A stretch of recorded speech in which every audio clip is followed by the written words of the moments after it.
আসসালামু আলাইকুম রহমতুল্লাহ বারাকাতুহু।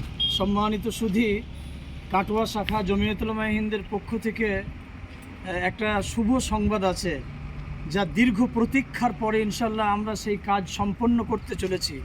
তা হচ্ছে বিগত কয়েক বৎসর ধরে আমরা কাটোয়া শাখা জমিয়তুল উলামা হিন্দের পক্ষ থেকে একটা জমিয়ত ভবন আমরা শুরু করেছিলাম।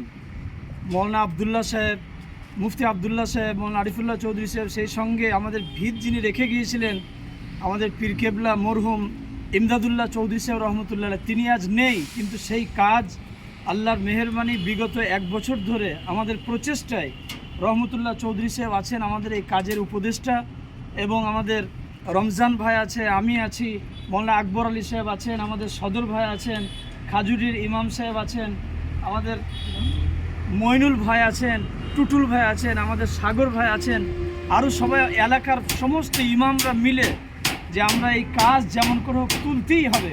আল্লাহর মেহেরবানি নিচের আন্ডারগ্রাউন্ড হয়ে গেছে, 2 তলার ছাদ কমপ্লিট, তারপরে এখন 3 তলার রড বাঁধা চলছে। আমি সকলকে দেখার জন্য অনুরোধ করছি, যারা কিছু করে দেবেন বলেছিলেন, সহযোগিতা করবেন বলেছিলেন, সিমেন্ট, রড, বালি, পাথর, আমি তাদেরকে বিনয়ের সঙ্গে অনুরোধ করব রহমতুল্লাহ চৌধুরী শেখের সামনে রেখে যে আপনাদের সেই ওয়াদাগুলো ইনশাল্লাহ আমরা দ্রুত দেওয়ার চেষ্টা করি।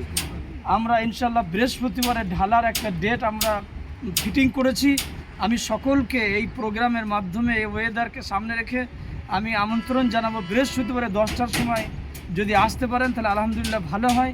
কাজ দ্রুত গতিতে চলছে, আমরা 2-3 মাসের মধ্যেই আমরা এই সুবিশাল 3 তলা এই জমিয়ত ভবনকে আমরা 3 মাসের মধ্যেই আমরা ইনশাল্লাহ উদ্বোধন করব, এটা আমাদের টার্গেট। এখন ছাদের রড বাঁধার কাজ চলছে, আল্লাহ চাইলে বৃহস্পতিবারে ছাদ ঢালাই হবে ইনশাআল্লাহ। আমরা সব নিজ নিজ ওয়াদা পালন করবো ইনশাআল্লাহ। আসসালামু আলাইকুম রহমতুল্লাহ।